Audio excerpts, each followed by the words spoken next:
Hola, hola, sentipensantes, ¿cómo estamos? Aquí todavía un poquito enferma, con un poquito de voz del gallo Claudio, pero con muchas ganas de leerles. Espero que me dé la voz para unas cuantas partes. Y ya saben que esto lo hago con mucho cariño. Gracias por los que me siguen. Gracias por sus likes. Gracias por mantenerse en contacto. Y continuamos, ¿vale? Para no andar desperdiciando la voz. Los hermanos Karamazov, por Fyodor Dostoyevsky, parte 231. Le había sorprendido que lo tratara a todos los efectos como un igual y que le hablara como hablaría con la persona más adulta. Ahora voy a hacerle su numerito. Karamazov, otra representación teatral. Río nervioso. Para eso he venido. Vamos a pasar primero ahí a la izquierda, donde viven las caseras. Todos sus compañeros han dejado ahí el abrigo, porque en la habitación hay poco sitio y hace calor. Solo será un momento. No hace falta que me quite el abrigo. Pérez Bon se quedará aquí en el zaguán haciéndose el muerto. Y sí, Pérez Bon, échate y quieto. ¿Lo ve? Ya está muerto. Primero entraré, observaré la situación y después, cuando haga falta, daré un silbido. Easy, Pérez Bon. Y ya verá cómo entra corriendo todo alborotado. Solo hace falta que Smurov no se olvide de abrir la puerta en ese momento. Lo dispondré todo y ya verá usted qué truco. Junto a la cama de Ilyusha.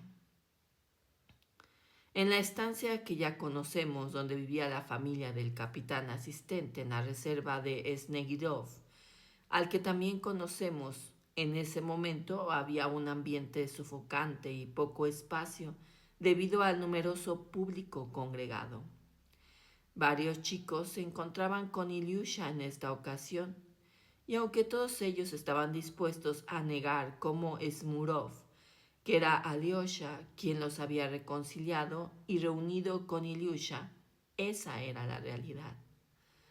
Todo su arte en este caso había consistido en llevarlos uno tras otro a ver a Ilyusha sin ñoñerías, sino como sin querer, por casualidad. Esto alivió enormemente el sufrimiento de Ilyusha.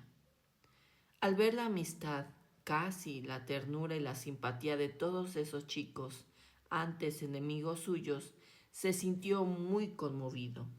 Sin embargo, le faltaba Krasotkin, y esta ausencia era una carga terrible para su corazón. Si en sus recuerdos más amargos había alguno especialmente amargo, era precisamente todo el episodio de Krasotkin, su antiguo único amigo y defensor, sobre el que se había abalanzado con un cortaplumas. Así lo creía también el inteligente Smurov, que había sido el primero en ir a hacer las paces con Ilyusha.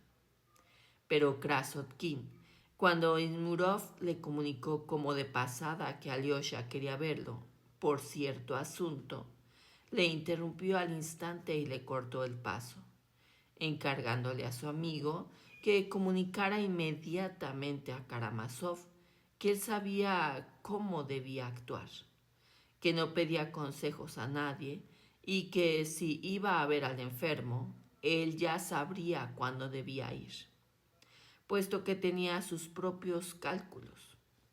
Esto había sido 2 semanas antes de este domingo, pero eso Alyosha no fue a verlo.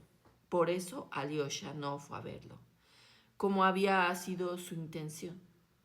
De todas formas, aunque esperó un poco, mandó a Smurov a ver a Krasotkin una segunda vez y una tercera vez. Pero ambas veces Krasotkin le respondió con una negativa igual de impaciente y brusca, transmitiendo a Alyosha que si iba a buscarlo, entonces no iría nunca a ver a Ilyusha y que no le importunaran más. Ni siquiera a Smurov, Supo hasta el último día que Kolya había decidido ir a ver a Ilyusha esa mañana. Y solo la víspera, al despedirse por la tarde, de pronto le dijo bruscamente que lo esperara en casa a la mañana siguiente para ir juntos a ver a los Snegiriov, pero que no se le ocurriera informar a nadie de su propósito, pues quería aparecer de improviso. Smirnov le obedeció. En cuanto a su esperanza de que Krasotkin llevara al perro desaparecido a Shuka, estaba fundada en unas palabras que había dejado caer una vez. Si no son capaces de encontrar un perro y este perro está vivo, es que son todos unos burros. Pero cuando Smurov, pasado un tiempo, le insinuó tímidamente lo que sospechaba acerca del perro, Krasotkin se enfureció terriblemente. ¿Qué clase de burro crees que soy para andar buscando perros ajenos por toda la ciudad, teniendo ya a Perezvón? ¿Cómo se puede soñar con qué perro se ha tragado un alfiler siga vivo? No son más que ñoñerías.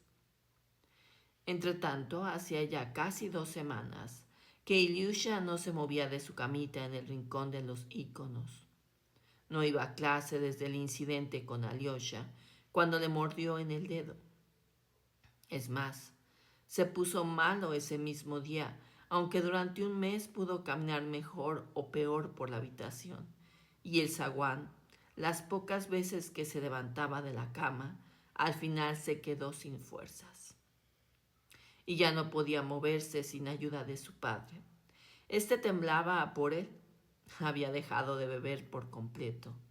Casi había perdido la cabeza por temor a que su hijo pudiera morir y con frecuencia, sobre todo después de llevarlo del brazo por la habitación y de acostarlo de nuevo, salía corriendo al zaguán y en un rincón oscuro con la frente apoyada en la pared, empezaba a sollozar con un llanto entrecortado que lo sacudía por entero, ahogando el ruido para que Ilyusha no lo oyera. Al regresar a la habitación, por lo general empezaba a distraer y consolar a su querido niño. Le contaba cuentos, anécdotas graciosas o parodiaba a distintas personas graciosas que había conocido.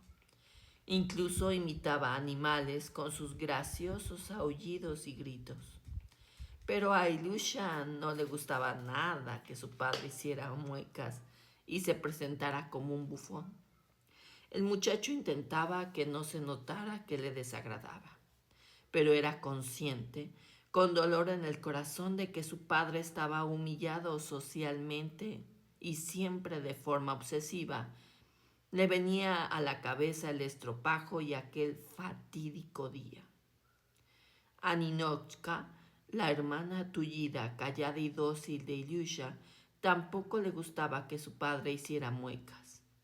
En cuanto a Bárbara Nikolaevna, hacía tiempo que había vuelto a San Petersburgo para seguir sus estudios. En cambio, la madre, trastornada, se lo pasaba en grande y reía con gusto cuando su marido hacía alguna imitación o realizaba gestos ridículos. Era lo único que la calmaba. El resto del tiempo refunfuñaba y se quejaba sin parar de que todos la habían olvidado, de que nadie la respetaba, de que la ofendían, etcétera, etcétera. Pero los últimos días parecía haber sufrido un cambio. A menudo miraba hacia el rincón de Ilyusha y se quedaba pensativa. Se había vuelto más callada, más tranquila y se echaba a llorar. Lo hacía en silencio para que no la oyera. El capitán asistente, con amarga perplejidad, se dio cuenta del cambio. Al principio las visitas de los chicos no le gustaban y solo conseguían enfadarla.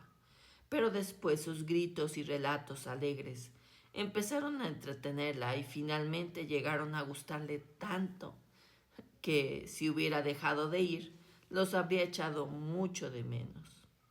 Cuando contaban algo o se ponían a jugar, ella reía y daba palmas.